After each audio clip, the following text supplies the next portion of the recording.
El ahorrador de electricidad Estaminal es el único aparato del mercado comprobado que reduce el consumo de electricidad después de haberse instalado en miles de hogares en Canarias. No deje que su factura de electricidad afecte a su economía familiar. Estaminal es autoinstalable y no consume electricidad. Estaminal le garantiza una reducción de un 20 hasta un 35% de su recibo de luz.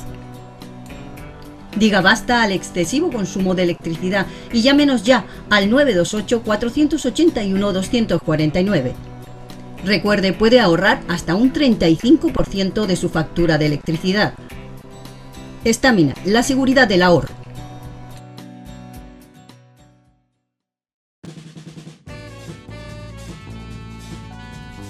El ahorrador de electricidad Estaminal, tras muchos años de instalación en Canarias y ser elegido como producto del año en ahorro energético a nivel nacional, le ofrece la posibilidad de ahorrar de un 15 hasta un 35% de su consumo en su factura de electricidad.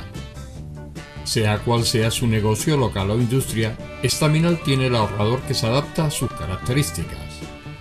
No se fíe de las imitaciones, Estaminal solo hay uno, con las homologaciones de la comunidad internacional. No deje que los gastos abusivos de electricidad afecten a la economía de su negocio. Pídanos presupuestos sin compromiso al 928-481-249.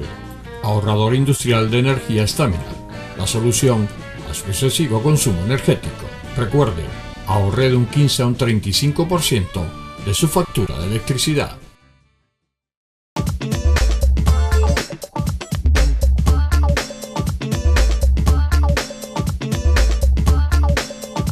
Hola, buenas noches. Empezamos aquí el enfoque.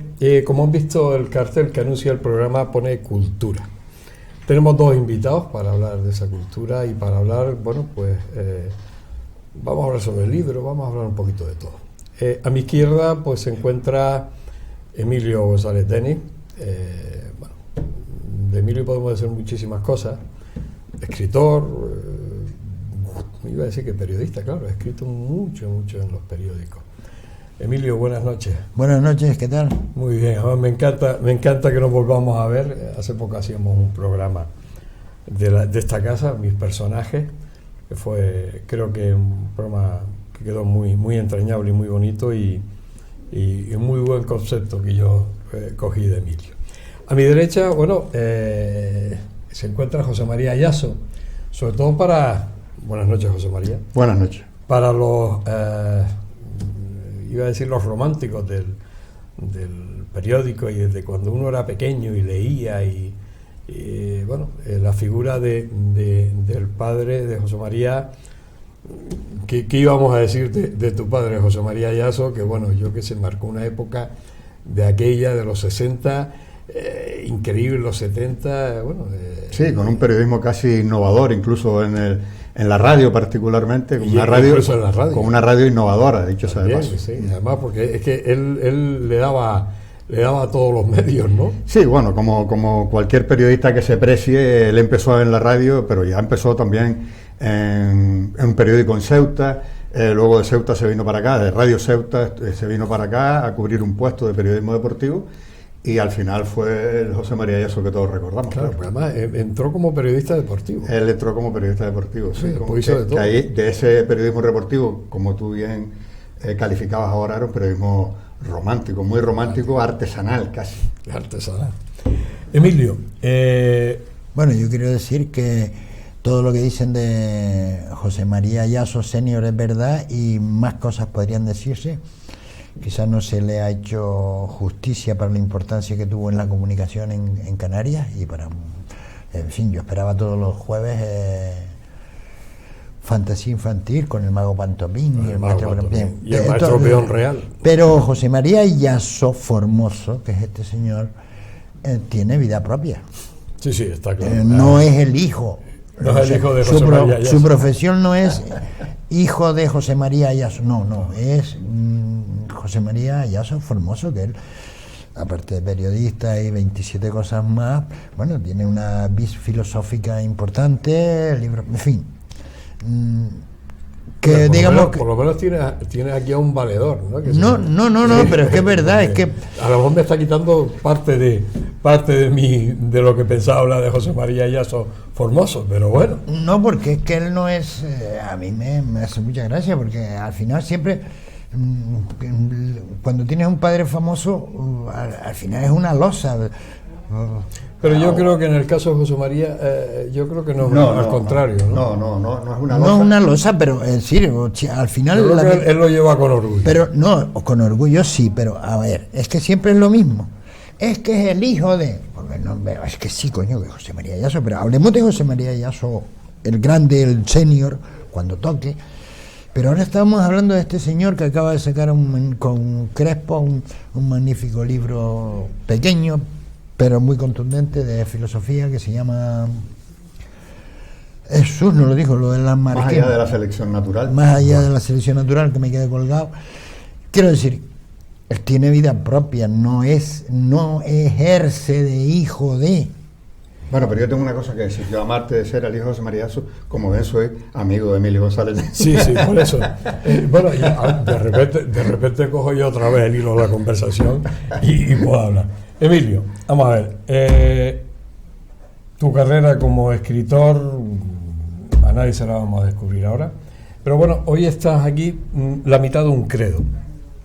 Este es un libro que, bueno, su primera vez que salió al aire fue en el año 89, pero que, bueno... En una edición local. Una edición local, Cosas de la Vida, una editorial nacional, al día de hoy, al revés, 15 al revés, decide, bueno, pues reeditar este libro. Estamos hablando a nivel nacional y se pone en contacto con Emilio y bueno, ha salido a distribución nacional, me imagino. Ya se presentó en Barcelona, el día 15 de febrero. La mitad de un credo. ¿Este es tu mejor libro? Seguramente no.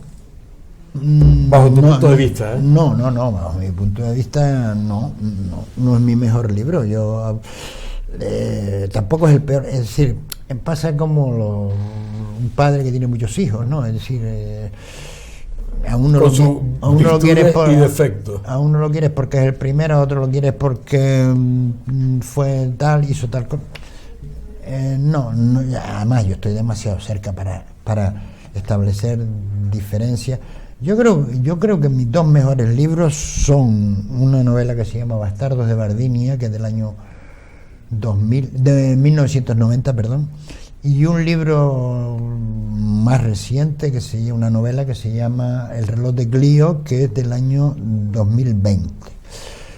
En medio tengo cosas que yo creo que son interesantes, como puede ser La mitad de un credo, como puede ser El llano amarillo, sobre el tema de la descolonización del Sáhara.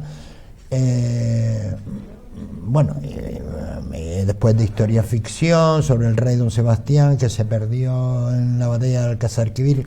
Tengo muchas cosas, siempre con un cierto fondo histórico, pero luego la historia, bueno, yo soy novelista, no soy historiador.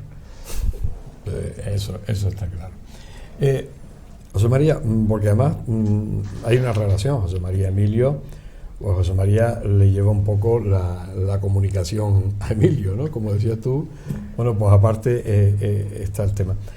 A Emilio se le ha reconocido, porque es un escritor, yo lo recuerdo de leerlo, porque además, que no se lo he dicho a él, lo he leído, y incluso lo leía en periódicos, lo seguía.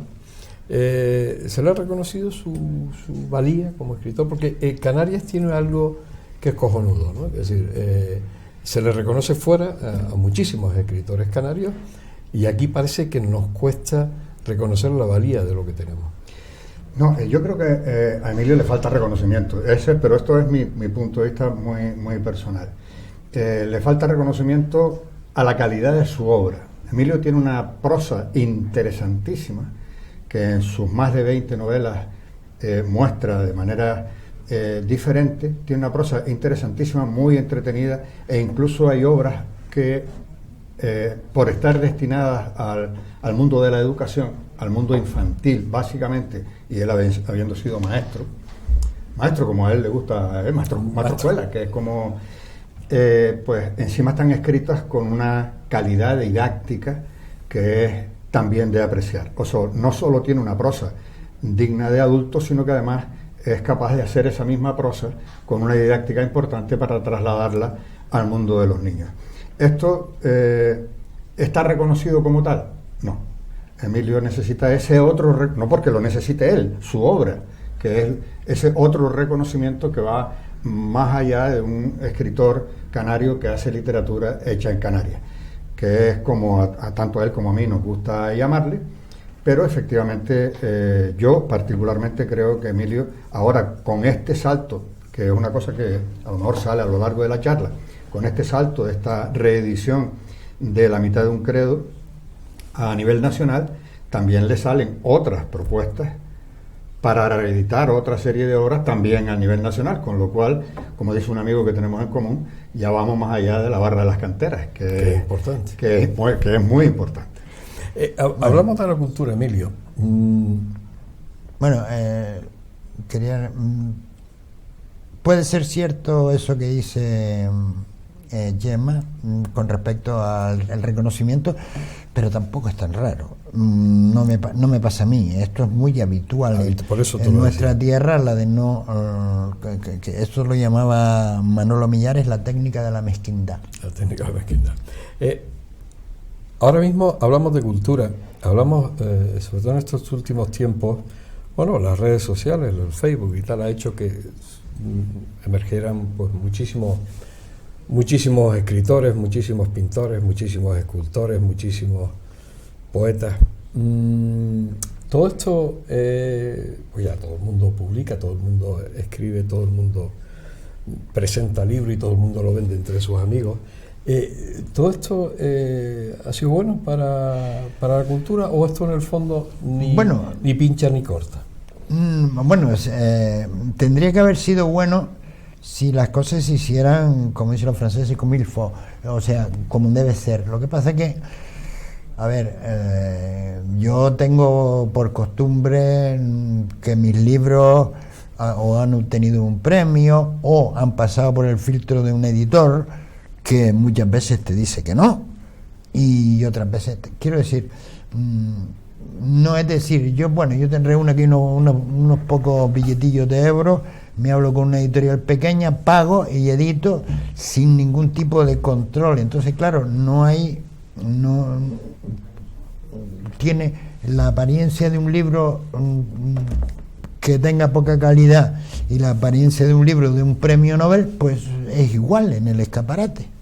Entonces, claro, porque no hay criterio, no hay un criterio, es decir, en una misma colección te encuentras tú libros absolutamente flojitos, otros que están medio pensionistas y después los grandes libros, es decir, no hay un criterio, por eso no tendría que ser bueno, pero tendría que hacerse de otra forma. Eso ha ocurrido. Por otra parte, yo soy juez y parte, nunca mejor dicho.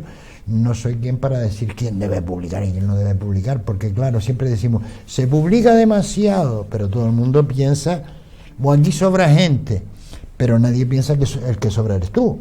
Sí. Bueno, aquí hay demasiada gente publicando, entonces, bueno, que él no publique o que ella no publique, pero claro, tú en ningún momento piensas que al que hay que quitar es a ti. Entonces, claro, por eso tiene que haber un criterio y tiene que haber incluso hasta un escalafón. Todo eso se ha roto y ahora dice, no es que se ha democratizado la cultura. Hombre, a ver, democratizar no es darle el mismo valor a Shakespeare que a Periquillo de los Palotes, eso no es democratizar, sino que se han perdido los criterios literarios. Pero tú has dado en algo, y yo creo, José María, efectivamente aquí esto que publique todo el mundo no es correcto. Pero pasa en Asturias también, claro, en todos lados. Pero ¿quién está dando esas subvenciones? ¿Por qué esta clase política está dando subvenciones a lo mejor a cosas que ni siquiera la podemos denominar cultura y se hacen esos actos y se hacen esas historias? Y tú lo has visto porque además has podido comprobarlo. Bueno, el matiz se hacen cosas, ese matiz que acabas de poner, que te ha quedado muy diplomático. Claro, vamos a decir algo más fuerte. Ese te ha quedado muy diplomático. Efectivamente, hay cosas que se apoyan, pero se apoyan casi ideológicamente, ¿no? El secreto, o por lo menos la palabra clave, la acaba de decir Emilio ahora mismo. No es una cuestión solo de democratización. Si se democratiza algo, luego hay que hacer escalafones. O sea, no se puede hablar de Benito Pérez Galdós como de mí, que escribí un libro. Y después, todo el que escribe no es escritor. Todo el que escribe a lo mejor es escribano, pero luego escritor no. Bueno, pues, efectivamente, hoy tienen muchísimas salidas, muchísimas publicaciones, temas que están, que tienen un color u otro. Yo, por seguir utilizando la diplomacia con la que me hiciste la pregunta al principio. ¿Se publican muchas cosas? Sí, se publican muchas cosas. ¿Se deben publicar muchas cosas? Sí. Pero lo que se debe hacer es un estrato, lo que se debe hacer es una clasificación de quién es quién y qué es qué. Ese criterio que decía Emilio, de que hacer un escalafón, es sin ningún género de duda. Insisto, no en vano, estamos ante un señor que tiene 22 novelas escritas, un montón de artículos, e incluso otras obras como las que decíamos antes de literatura infantil, que no se puede comparar como cualquiera de los que hayamos escrito hoy 3 cosas o vayamos a publicar pasado mañana otras 3, ¿no? Tiene que haber un escalafón, siempre lo hubo en la historia de la literatura, y en esta generación de esos escritores hay que mantener ese escalafón porque es lo que mantiene la calidad de la literatura. La calidad de la literatura. No es si el libro es bueno o no, es que escribir y hacer literatura son, desde mi punto de vista, dos cosas diferentes. Vamos a hacer un alto en el camino. Estamos hablando con Emilio González Denis y con José María Yaso Formoso. Estamos hablando de cultura, estamos hablando de libros. Nos queda muchísimo todavía que comentar. Enseguida volvemos. El ahorrador de electricidad Staminal, tras muchos años de instalación en Canarias y ser elegido como producto del año en ahorro energético a nivel nacional, le ofrece la posibilidad de ahorrar de un 15 hasta un 35% de su consumo en su factura de electricidad. Sea cual sea su negocio local o industria, Staminal tiene el ahorrador que se adapta a sus características. No se fíe de las imitaciones, Staminal solo hay uno, con las homologaciones de la comunidad internacional. No deje que los gastos abusivos de electricidad afecten a la economía de su negocio. Pídanos presupuestos sin compromiso al 928-481-249. Ahorrador industrial de energía Staminal, la solución a su excesivo consumo energético. Recuerde, ahorre de un 15 a un 35% de su factura de electricidad.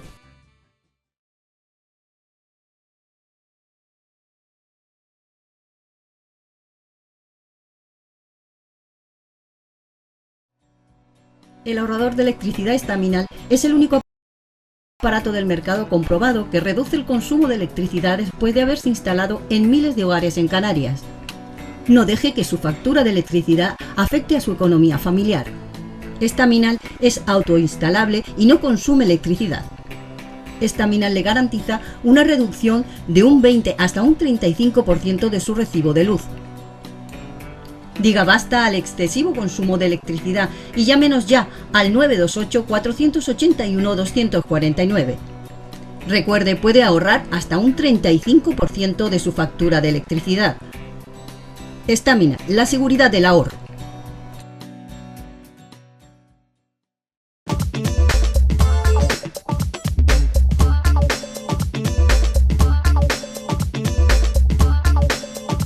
Seguimos aquí en este especial del enfoque dedicado a la cultura. Estamos hablando pues con Emilio González Denis, y con José María Yaso Formoso. Digo lo de Formoso porque me lo aclaró Emilio para que no estemos confundiendo. Ya me metió la retahíla de entrada y a mí no se me olvida. Estamos hablando de cultura. Entonces estamos hablando también, otra de las cosas, Emilio, es que hemos observado, nosotros llevamos muchísimos años, llevamos 34 años en televisión, llevamos muchos años con la agenda cultural, ahora la tenemos parada, porque como nadie la patrocina, pues aquí a la gente se le va mucho la fuerza por la boca, Pero hemos visto de todo.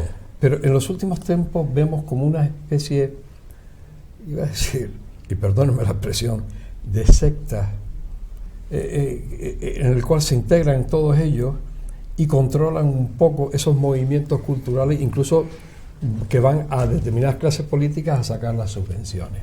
Y después intentan integrar a veces a escritores conocidos y afamados para un poco dar la imagen de qué tal.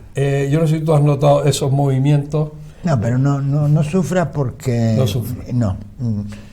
Cuando se habla de literatura, las instituciones no va a quebrar la comunidad autónoma por el dinero que se gastan en cultura, ni los ayuntamientos. Realmente llaman cultura pues a tirar voladores para la fiesta de la patrona y cosas de eso. Eso forma parte de la cultura. Todo es cultura. Los carnavales. Sí, un señor que viene a cantar y te cuesta €1.000.000, que es muy machista. No, independientemente de que costara 5, no puede ser darle tanto real. Además es un poco de papanatismo, siempre tiene que venir alguien de fuera. Vamos a ver, pues no se trata de los carnavales de divertirse, etcétera, etcétera, porque hay unas orquestas magníficas para bailar, no hace falta traer a nadie de Colombia. Pero bueno, esos son criterios. Ahí sí que se pueden gastar dinero o lo que sea, pero desde luego no se van a gastar dinero en literatura, hasta el punto de, bueno, te puedo decir que hay un premio Ciudad de Las Palmas que pues, vale media docena, está formado por media docena de miles de euros y que lo puede ganar cualquiera. Media docena. Sí, puede ser 6.000 euros, un premio de novela, que eso me parece hasta ridículo, porque si te lo tomas en serio. Pero bueno, o el premio de poesía de Tomás Morales, que está hecho tal y cual. Y luego se edita eso y a lo mejor tienen que pagarle un par de cientos de euros a los jurados y tal y cual. Estamos hablando de en total 10.000 euros. Si hacen un par de ediciones al año, que el ayuntamiento, el cabildo se gasten ese dinero. Vamos a ver, hay un señor que cualquier cosita que se haga aquí vale 300.000 euros, 200.000 euros. Vamos a arreglar un estadio para que se juegue un mundial, para que en el que vamos a ver el partido, pues no lo sé, Corea del Sur, Finlandia, o sea, o Botswana. Exacto. Quiero decir, ¿qué te van a poner? ¿Una semifinal Alemania-Brasil? No, eso olvídalo. Pero no vamos a gastar un dineral y vamos a tener un estadio cojonudo, no sé para qué. Y no pasa nada, pero sin embargo hay críticas porque el ayuntamiento se gaste 10 o 12.000 euros en un premio de poesía Ciudad de Las Palmas, por ejemplo. De eso no va a haber ruina. Dice subvenciones para publicar. No, si subvenciones para publicar tampoco hacen falta. Con los medios técnicos que hay hoy y las editoras, cualquiera tiene una editorial, tú le pagas 500, 600 euros a una editora y te sacan un libro y además te dan 100, 200 ejemplares, circula por ahí tal y cual. Y hacen las presentaciones con los amigos y los venden. Sí, claro, y entonces hacen el mismo ruido que otro tipo de libro. Y entonces, claro, es muy fácil, claro, ¿cómo tú en una sociedad de libre mercado y de libertad de expresión le vas a decir tú a alguien, oiga, esos 600 euros no se lo gaste usted en publicar su libro, y al otro que tiene la editora no le dicen, no le publiques el libro porque... No, señores, usted tiene libertad comercial y usted tiene libertad de expresión. No hay criterio, pues no hay criterio. Entonces, claro, ese es el problema que está habiendo ahora mismo. Uh-huh. Es decir, dice, aquí publica todo el mundo cualquier tipo de libro. Pues sí. Eso está bien. Hombre, está bien si se supiera exactamente qué es lo que está usted leyendo. Pues claro, dice, no, es que no lo podemos decirle que no. Oiga, a mí me han dicho que no, editores. Porque no seguía una línea editorial determinada, porque... ¿O no le gusta al señor que lleva la editorial? No, pero bueno, si es una editorial privada, Si es una editorial privada, hace con su dinero lo que quiere. Cada uno hace con su dinero lo que quiere, porque claro, por un lado defendemos el libre mercado y por el otro lado la libertad de expresión, y después decimos, eso no. Cuando estamos hablando de dinero público y de situaciones colectivas, entonces ya sí tenemos que aplicar otro tipo de criterio. Pero con el libre mercado, entonces estamos en una especie de contradicción. ¿Quién le pone el cascabel al gato? No lo sé. Después viene la historia de la leyenda de Internet. Ya en el año 2000, recuerdo que me dieron bofetadas por todas partes porque decían, no, bueno, ya el centro está en la periferia. Ya no existe el centro. Amigo, hablo de literatura. Lo que no pase por Madrid y Barcelona no tiene expansión porque es ahí donde están los grandes medios y tal y cual. Luego hay otros medios alternativos, que es el propio Internet, las redes sociales, todo eso. Pero el centro de gravedad siempre está en los sitios emisores de cultura. Si tú quieres hacer una película grande, pues tendrás que irte a Madrid, y si la quieres hacer más grande todavía, te tienes que ir a Hollywood, pues si es que te la financian, claro. Y esa es la mecánica que hay, es decir, y luego están las grandes editoriales de prestigio, por ejemplo, ya cuando sale un libro en una editorial tal, todo el mundo dice, cuidado, aquí claro, hay promoción y tal, pues está muy bien, pero el centro no está en la periferia. No, es que Robert Graves vivía en Mallorca. Vamos a ver, cuando tú das un bolillazo y escribes un Yo Claudio, por ejemplo, que vendes de entrada millones de ejemplares hace 30 o 40 años más. Claro, Entonces tú dices, bueno, ya tú tienes el nombre. Y después te puedes ir a vivir a la Polinesia y tal y cual, que cuando termines el siguiente libro se lo vuelves a dar al editor porque ya te has creado una marca, claro, un nombre. Pero es evidente que bueno, eso, y en literatura que te puedes permitir, incluso en pintura menos, pero en literatura te puedes permitir el lujo pues de escribir en Mallorca o de escribir en Ibiza o en el Hierro, y si tienes editor, perfecto.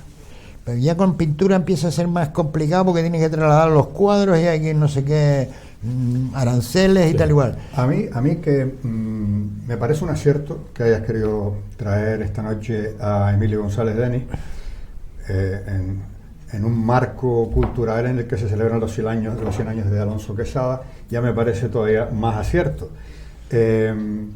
porque si antes yo hablaba de Emilio González Denis, de la calidad de su prosa y de la prolongación en el tiempo de su obra, especialmente de toda esta que se reedita ahora, más importante es hablar de Emilio González Denis en tanto en cuanto a qué es lo que lo motiva a escribir, porque claro, uno no nace un día y dice, coño, yo lo que voy a hacer es escritor, ¿no? Y Emilio González Denis, a él le gusta definirse como un contador de historias. Entonces, claro, las historias tienen una base histórica importante, tiene una base histórica vivida, que es también todavía más importante, y la mezcla de las dos cosas le da una creatividad que salta nada más que a los ojos, nada más que leerlo, ¿no? Entonces, cuando alguien se sienta a escribir porque tiene la necesidad de escribir, tiene la necesidad de contar cosas, en el caso, por ejemplo, de La mitad de un credo, es la historia del Corredera, que no es la historia del Corredera tal cual la historia del Corredera, es la historia del Corredera contada a través de un personaje, Juan Bugambilla, en el que todo eso que trasciende en el libro tiene una connotación, una relación directa con algo que había entonces en la época aquella, que era la pena de muerte, ¿no? Y la crueldad de la pena de muerte y lo que implica a alguien que está condenado a pena de muerte, pero y después la reacción de las sociedades que colaboran con aquel condenado, o que todavía no es condenado, pero al que busca la Guardia Civil. En fin, es una forma de contar las cosas con una prosa muy inteligente, muy culta, muy nutrida de vivencias, y como bien decía Emilio ahora, no lo escribe todo el mundo, así no escribe todo el mundo. ¿Todo el mundo puede escribir? Claro que todo el mundo puede escribir, faltaría más. En una democracia no va a poder escribir todo el mundo, pero no todo el mundo es escritor. Eso está claro. ¿Tú sigues motivado Sí. para seguir escribiendo? Sí, es que quedan muchas historias por contar. Porque ahora mismo estás escribiendo, ¿no? Sí. No, lo que pasa es decir, bueno, que el trasfondo de, por ejemplo, de los últimos 40 años de Canarias, por ejemplo, de lo que llamamos democracia después de la transición, con los personajes, los dimes, diretes, es que pues da para escribirles pasacalpes. Porque además a ti te encanta la novela. Yo reconozco que soy un loco de la novela, pero a ti donde más estás a gusto tú es en la novela. Hombre, sí, a mí me gusta contar historias porque creo que las historias son las que definen a los pueblos. Las historias son las que definen los mitos desde la época clásica. Y en realidad los mitos son historias, claro, que se repiten. Lo que pasa es que, claro, en la antigua Grecia se hacía pues yendo al oráculo de Delfos, y ahora pues lo haces con una aplicación de móvil. Pero básicamente las pasiones humanas son las mismas. Y bueno, sí, hay que contar historias. ¿Y tú sigues escribiendo? ¿Tú eres de los que escribe 3 libros a la vez? ¿O sí. Con uno sí. Sí. O sea, que tú eres de los que vas escribiendo, sí, y pero no estoy a muy medida que te va surgiendo. Claro, porque no estoy seguro de lo que estoy escribiendo. A ver, a mí me va interesando una cosa, estoy escribiendo, pero luego me interesa otra, tal y cual, y no sé... ¿Y puedes difuminarte en un lado, en otro, tranquilamente? Hombre, y es volver cuestión de años. Por ejemplo, hay una novela, Bastardos de Bardinia, que tardé en escribirla pues 5 años, pero en medio de esa novela hubo un mes de parón y escribí la mitad de un credo. No quiere decir que el haberle dedicado menos tiempo, porque ya estaba en la cabeza, tenga menos posible. Bueno, y luego hay otra novela que empecé en el año 85 porque yo quería hacer una cosa, tenía una idea, empecé a darle vueltas, y se llama El reloj de Clio, que es la musa de la historia. Y lo terminas en el 2020. Y lo publico en 2020, 35 años después. Cada rato lo cogía, le daba una vuelta, no me gustaba, le cogí una vuelta, no me gustaba, y después el Hotel Madrid, un día te sientas, 40 días después tienes la novela. No sabes, entonces estás escribiendo, ¿para cuándo está el próximo libro? Pues no lo sé, siempre digo lo mismo, puede estar para la semana que viene, o puede estar para dentro de 5 años. ¿Cuándo cuaje? Sí, la ciencia no son matemáticas. José María, tú como escritor, has hecho... Como escribano en todo caso. Como escribano, bien. Tú tienes un libro reciente, además lo comentaba Emilio, ¿no? Es decir, ¿tú sí, cómo te ves como escribano? ¿Cómo te es ves? Un libro porque Emilio me lo clasificó como un libro, porque él dice que todo lo que tenga más de 50 páginas ya es un libro. Vale. Sí, lo dice la UNESCO, sí. Vale. Entonces, bueno, yo antes de meterme con el tema que me preguntas, quiero matizar una cosa que dijo Emilio, y es que a la pregunta de ¿eres capaz de escribir 2 o 3 libros a la vez? Y él te dijo que sí. Yo, que me cuesta tomar café con Emilio, porque lo tienes que sacar de esos 3 libros a la vez, entonces es casi secuestrarlo del sitio donde él se encuentra en su naturaleza, pues poco a poco lo voy conociendo, ¿no? Y entonces, siempre que hablamos de esto, porque claro, eso es escribir 3 libros a la vez, significa tener la cabeza escuchando 3 voces a la vez como poco, ¿no? Y entonces es ese momento en el que tú estás en relación con la continuidad del texto que estás escribiendo, y el propio texto te está diciendo esa u otras historias, que si no la cuadras en esta que estás contando, la aparcas y empiezas a escribir otra, ¿no? Y entonces es el propio libro, la propia obra que estás escribiendo la que te está diciendo si esta obra debe continuar por aquí, o mientras escribes esta, además, vete abriendo otras carpetas porque esto se puede desarrollar por otro lado. Pero eso te pasa tomando café con él. O sea, tomas café con él, empiezas con una conversación y salen 7. Y al final se enfría el café y hablamos de 7 cosas con profundidad, pero de 7 cosas. Lo pude comprobar el día que estuvimos haciendo el programa. Es que lo vas conociendo y entiendes por qué te dice que sí, que tiene 3 libros a la vez. Y con respecto a este atrevimiento que yo tuve de escribir más allá de la selección natural, es porque nos estamos moviendo en unos tiempos en los que la competitividad por la competitividad no ha dado los resultados que se esperaban exclusivamente por competir. Competir no está mal, siempre y cuando sea una relación de mejora entre los competidores. Tú tienes un producto, el mismo producto que yo, tú lo haces de una manera y me dices, bueno, pues yo voy a intentar mejorar el mío para que siga, el tuyo no se coma el mío, sino que permanezcan los dos. Y tú además me obligas a mejorarme y yo te obligo a que te mejores tú, y en eso hay una colaboración. Entonces, en 1887 Herbert Spencer creó una cosa que se llamaba el darwinismo social. David Crespo y yo teníamos una inquietud en que el darwinismo social, tal como el darwinismo es la supervivencia del más fuerte.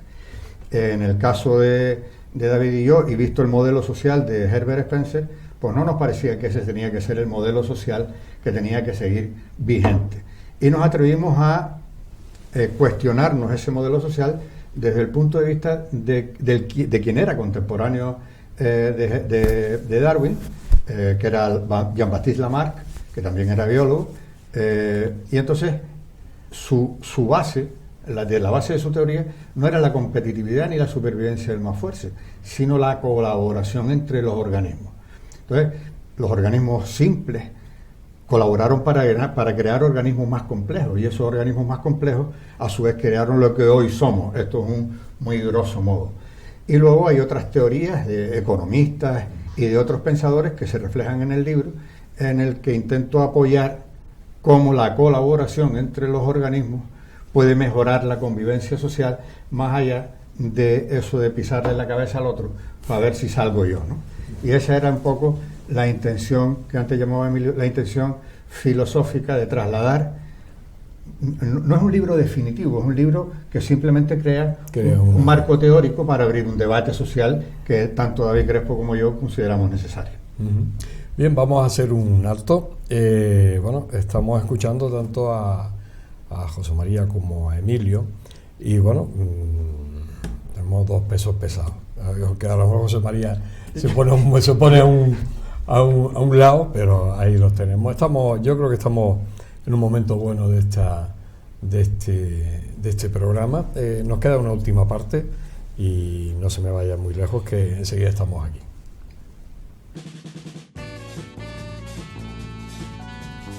El ahorrador de electricidad Staminal, tras muchos años de instalación en Canarias y ser elegido como producto del año en ahorro energético a nivel nacional, le ofrece la posibilidad de ahorrar de un 15 hasta un 35% de su consumo en su factura de electricidad.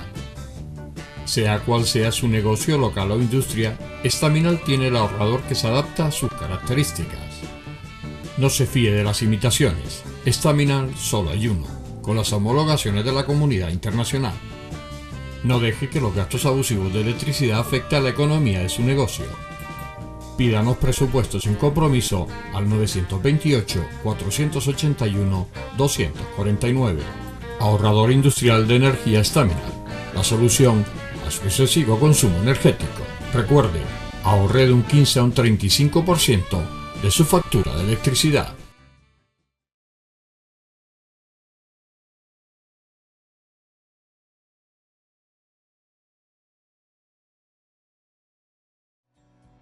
El ahorrador de electricidad Staminal es el único aparato del mercado comprobado que reduce el consumo de electricidad después de haberse instalado en miles de hogares en Canarias. No deje que su factura de electricidad afecte a su economía familiar. Staminal es autoinstalable y no consume electricidad. Staminal le garantiza una reducción de un 20 hasta un 35% de su recibo de luz. Diga basta al excesivo consumo de electricidad y llámenos ya al 928-481-249. Recuerde, puede ahorrar hasta un 35% de su factura de electricidad. Staminal, la seguridad del ahorro.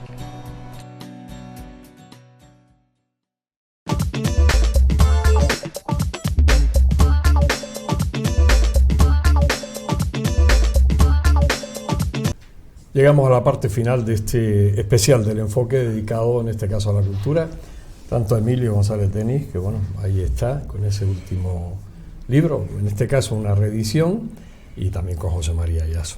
¿Qué esperas tú de este libro?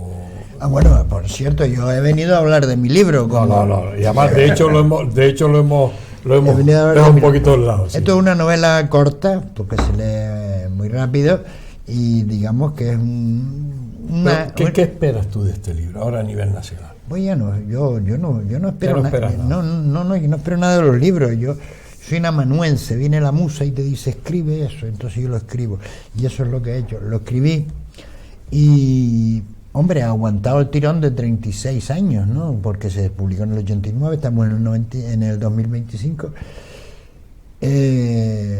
Sí ha seguido interesando en el...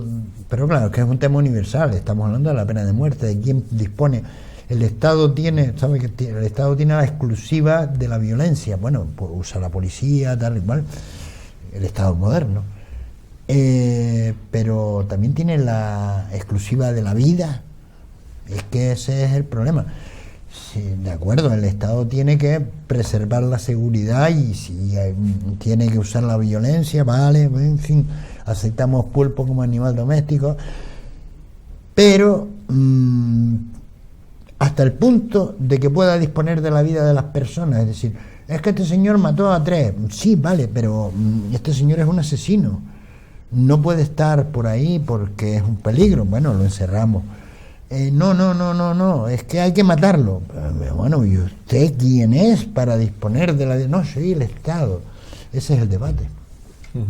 Pero, o sea, tú, el que ahora se distribuye a nivel nacional, tú, sinceramente, tú con tus libros nunca buscas un fin económico, seguro que no, pero un fin de que llegue a mí lo son como a mis hijos. Yo quiero que a mis hijos les vaya bien.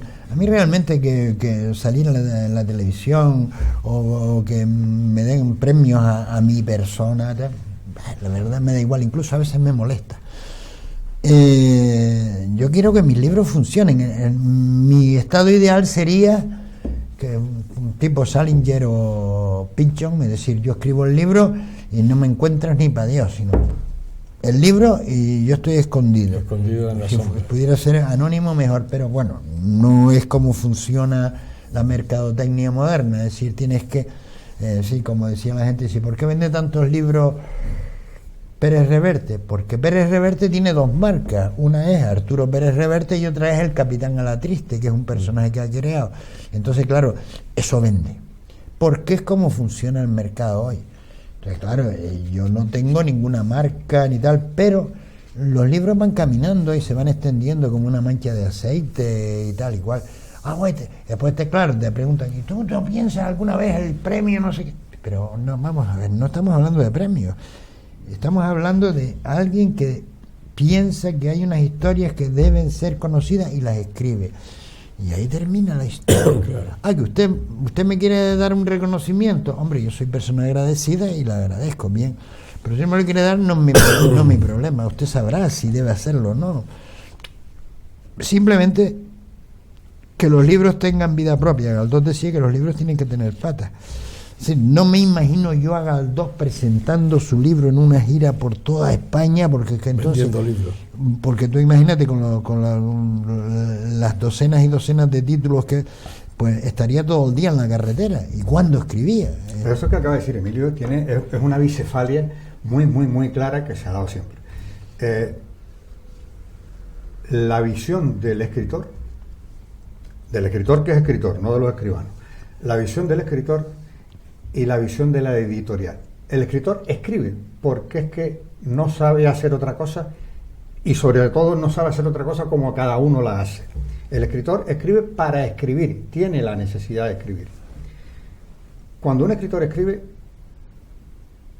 escritor, y esto lo quiero matizar porque es tal como yo lo considero, después me puedo equivocar, que no pasa nada tampoco. Escribe por esa necesidad perentoria de comunicar, de contar historias, de escribirlas, y además de escribirlas dentro de un código gramatical que es obvio, ¿no? Eso que le da calidad al texto. Pero no está pensando en si va a ser un bestseller. Sí, claro. Solamente está escribiendo. Lo que el negocio es el negocio editorial. Claro. Entonces, el escritor escribe porque es que esa es su vida, esa es su naturaleza.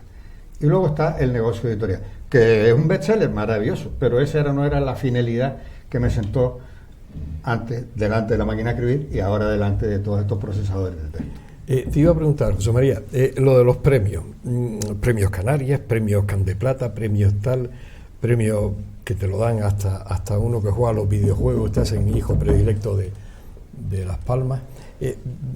Yo creo que todos esos premios que existen institucionales, realmente yo casi, siendo Emilio, le diré, mire, por favor, no se acuerden de mí, ¿no? O sea, sobre todo por esa calidad y sobre todo esos nombramientos que hacen, que bueno, en algún determinado momento me ha dado hasta golpes de estómago, ¿no? O sea, arcada. No lo quería decir por respeto a la audiencia, pero cuando ves que a un niño que está jugando con lo hace hijo predilecto, tú dices, bueno, esto ha perdido el norte. A mí me han dado un can de plata porque no sé qué. Me han dado el premio Canarias porque... Entonces, yo creo que casi el que realmente merece ese tipo de premio, pensar, por favor, que no se acuerden de mí, porque yo no tengo vergüenza de ir a recoger ese premio, ¿no? Sobre todo por la valoración que le han dado. En este mundo de los premios y de los reconocimientos hay un poco de todo. Hay un poco de todo. Está el que es merecidísimo, sin ningún género de duda, por toda una trayectoria, pero esto pasa también incluso en las universidades. Bueno, a la primera hay un doctor honoris causa porque tocaba, o es un doctor honoris causa porque es que como no se lo hayan dado a este señor o a esta señora antes, ¿no? Por una trayectoria académica. Todos los reconocimientos tienen estas dos vertientes. Una que suele ser política y por tanto ideológica, y otra que es irrefutable. Este señor o esta señora se merecían este reconocimiento por parte de la ciudad o de la comunidad autónoma o del Estado o de la cultura en general. Yo creo que unas cosas no casan con la otra, no deben ser insultantes aquellos que tienen el mismo premio que otros, ¿no? Porque entonces estaríamos dando por sentado que la ciudadanía no es capaz de discriminar la calidad de uno y la calidad de otro. Y aun dando por sentado eso, que yo no lo doy, siempre les queda la posibilidad de la investigación personal. Es decir, ¿este quién es? ¿Y este otro quién es? Y entonces ellos mismos validar o no validar ese premio. Pero en este mundo de los reconocimientos, luego está la parte que todavía es más cruda, que es el reconocimiento a título póstumo, que eso ya es... Bueno, ya nos llevamos equivocando 40 años y entonces vamos a ver... Bueno, ahora van a ser hijo predilecto, han hecho hijo predilecto de Gran Canaria a Alonso Quesada, hace 100 años que salió. Eso es a título póstumo, eso hemos metido la pata hasta el Corvejón, ¿no? Y ahora en el 2020 lo hicieron con Galdós, que es una cosa... Pero sí, este mundo de los reconocimientos tiene esa doble vertiente, el ideológico y por tanto político, o el político y por tanto ideológico, y el otro que es irrefutable es que cómo no va tu ciudad, tu isla, tu comunidad autónoma, o la cultura en general, si es en el caso de la literatura, o del arte, o de las culturas. Sí, sí. Alfredo Grau. ¿Cómo vas a dudar tú? El premio Canarias es que... cállate la boca. Sí, Alfredo Grau. Punto. Se nos ha acabado el programa, porque aquí estamos en el momento que decíamos antiguamente del enralamiento, cuando ya te enrala, palabra que se ha dejado de utilizar, pero cuando decías tú, están enralados niños. Pues estábamos en este momento del enrolamiento que nos ha hecho las señales de que no hemos fundido el programa ya de tiempo. Pero bueno, habrá más ocasiones de tener tanto a Emilio como a José María, sobre todo porque hoy hemos aprendido un poquito más. Siempre en estos programas aprendemos. Y cuando hablamos de cultura, bueno, pues el tener a un escritor y lo digo yo, no lo dice él, de la categoría de Emilio González Denis, para nosotros es un lujo, es un orgullo. Que sigue ahí, en este caso, pues bueno, a lo mejor escribiendo 3 o 4 libros, vete tú a saber, habrá que ir a la casa cuando está escribiendo allí, que sigue con la misma ilusión como escritor, que le han reeditado un libro a nivel nacional, lo han venido a buscar de una editorial nacional para reeditar un libro desde el año 89 que lo publicó. Y sigue estando, bueno, pues actual, al 2025, que parece ser que el tema está importante. Por eso digo que hoy hemos aprendido un poco también con José María, porque además me aclaró Emilio desde entrada, José María Yaso, pero hijo, junior, o sea que no es senior. También hemos aprendido algo con José María, y bueno, ahí está, él con su último libro, como decía Emilio, tiene 50 páginas, ya un libro, Y bueno, pues también ese punto de vista. No, es una provocación, un debate. Sí, exactamente. Entonces, ¿qué pasa? Que hemos aprendido un poquito más, ¿sí? sobre la cultura real, sobre la cultura de verdad, sobre no el escribano, que mencionaba José María, sino sobre los escritores. Los escritores reales que hay en Canarias. Escribe muchísima gente, ya ahora todo el mundo escribe, incluso hasta con faltas de ortografía y bueno, es verdad que esta casa nunca le ha cerrado la puerta a nadie. Aquí tocan todos los días muchísimos escritores y no somos selectivos hasta cierto punto, claro. Y bueno, hay veces que uno dice, hijo mío, yo te quiero ayudar, pero compra el décimo, ¿no? O sea, hay momentos que tú dices, te quiero echar una mano, que tú quieras presentar tu libro en esta casa, pero ponle un poquito de interés. Pero todo eso lo sumamos hoy, al día de hoy, que yo creo que, como dice, una provocación, pero hemos creado un debate, hemos creado pues esa cultura que está ahí, esa cultura viva que sigue ahí, esa cultura canaria, pero no la que dice la clase política, que se le va la fuerza por la boca, sino esa cultura nuestra que está ahí, que sigue estando ahí, que escritores como Emilio sigue ahí, sigue escribiendo, y que a lo mejor, y lo decía José María, lo digo yo, a lo mejor esa falta de reconocimiento que él tampoco busca, pero que nosotros decimos que tiene que estar ahí y que se le tiene que reconocer. Pues con este rollo que he dado al final, hemos terminado el programa. Emilio González Denis, escritor, gracias por acompañarme. Sabes que para mí es un placer. Gracias a ti. Y sobre todo escucharte y sobre todo que tenemos aquí a un gran escritor. Lo sigo diciendo yo, que después cuando termine me va a decir, te pasaste. No, lo digo yo.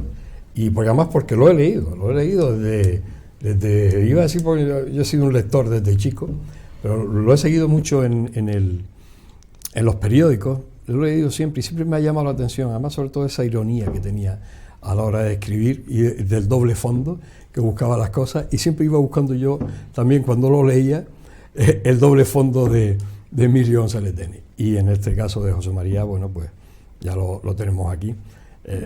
Iba a decir que el padre no tiene nada que envidiarle, pero que él me escucha allá arriba, pero ahí está José María Yaso Formoso, que bueno, que está ahí y da gusto. Habrá más ocasiones de traerlo a los dos. José María, lo mismo, gracias por acompañarnos, y bueno, habrá más ocasiones de tenerte por aquí. Señores, aquí estaríamos 2 horas o 3 horas, pero de la realización me van a tirar cualquier cosa y vamos a intentar salir sanos y salvos esta noche. Les espero, como no, la próxima semana en El Enfoque. Hasta siempre.